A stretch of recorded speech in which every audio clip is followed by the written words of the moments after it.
That's hockey. Sometimes you get lucky, and sometimes you get a lot of shots but don't score. That's how Evgeny Malkin summed up the Pittsburgh Penguins' 4-3 overtime loss to the Washington Capitals on Tuesday night on the National Hockey Now YouTube channel. Hello, I'm Dan Kingerski from PPG Paints Arena.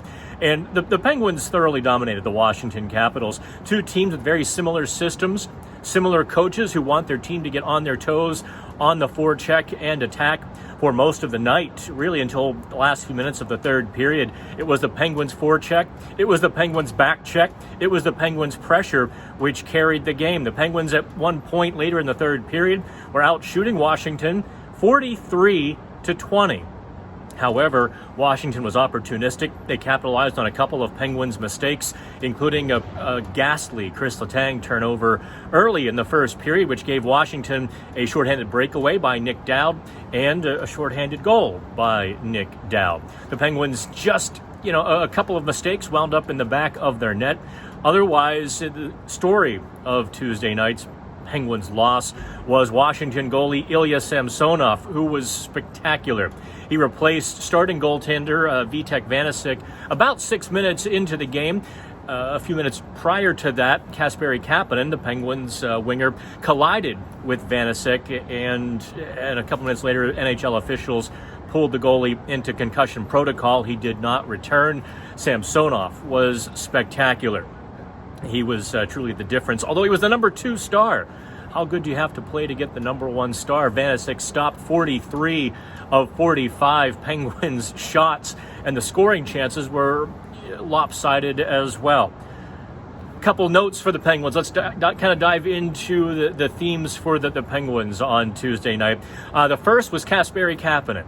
There's a lot of hate on social media for Kapanen's game because he got caught on the ice, kind of a really bad shift at the end of overtime, which may or may not have cost the Penguins a point.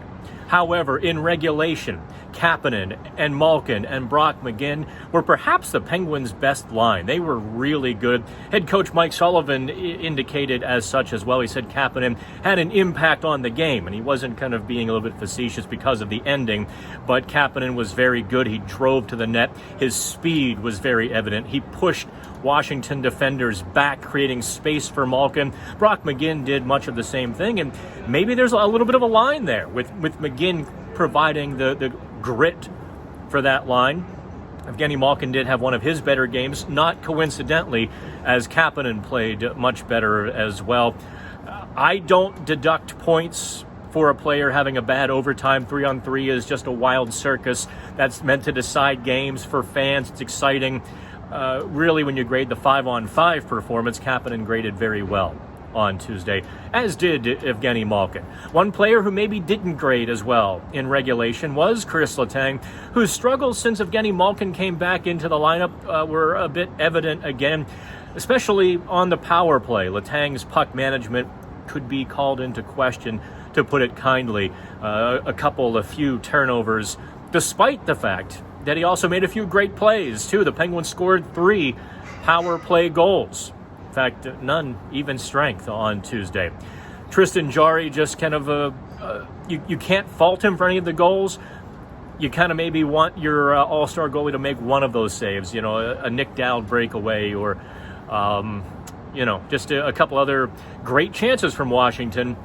The Penguins were probably one save short of a regulation win. However, when the other goalie's that good, you just tip your cap and you move on. The Penguins are winless in 4 games. They go into the All-Star break now just 2 points ahead of the Washington Capitals at 51-49. There's just that gaggle of teams atop the Metro that Carolina really has a stranglehold on because they've got more games in hand than everyone else. A few wins and Carolina could have a 6-point lead. So that's the All-Star break for the Penguins. They will return to action Tuesday, a week from tonight, on the road in Boston.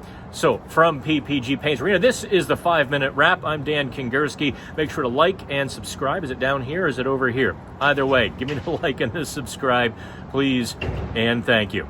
We will talk to you soon with another PHN live chat, perhaps on the road, as we're going to go visit colleagues in Boston, Philadelphia, New York, and D.C. coming up real soon. I'm Dan Kingerski on the National Hockey Now YouTube channel.